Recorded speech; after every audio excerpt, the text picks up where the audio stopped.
Mount Etna is 10,600 feet tall currently. It is roughly 3,470 or 80 meters above sea level. It was formed beneath the sea in a shield volcano about 500,000 years ago, where the African plate was subducting beneath the Eurasian plate. And this intersection created a hotspot beneath the water, a shield volcano that continued to spread on the sea floor, rising strata after strata until it poked out of the surface of the water. And this subaerial expression of Mount Etna began to grow. It formed a number of different volcanic moments and volcanic hotspots around a very large bay, which is what Etna has assumed the space of behind me.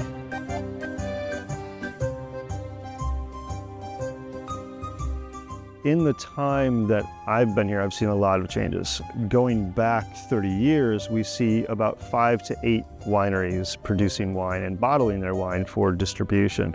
Now we have 165 wineries producing Etna DOC wines, and that number just changed because new wineries are being formed every day, every week, every month.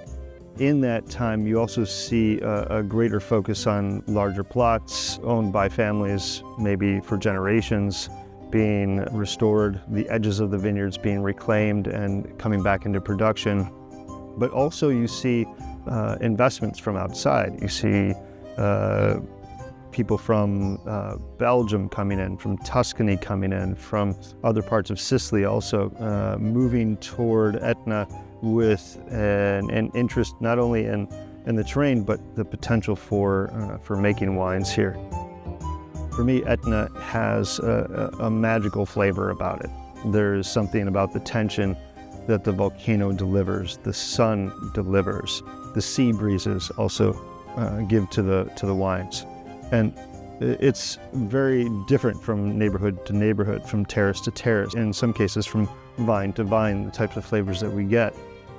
And for a lot of producers, after having made maybe international varieties or other indigenous Sicilian varieties for years or decades in some cases, coming to Etna and rediscovering the potential for variability in their own vineyards, and also from vintage to vintage, just something I think Etna does very well, just showing the changes from year to year. This was a very important thing for producers to discover for themselves.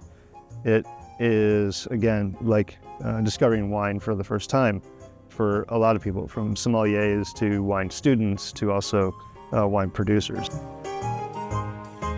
So for a lot of wineries that have moved in, but wineries that have also maybe been growing grapes for generations, this is a moment following 2000, 2010, 2015, when people could rediscover the potential of Etna in a real way and in real time from vintage to vintage. And so in a lot of ways, what's happened here in the last 30 years, the last 20 years, even the last 5 years, has been an opportunity to say what Etna is, what it can be, and maybe what the future of Etna will be.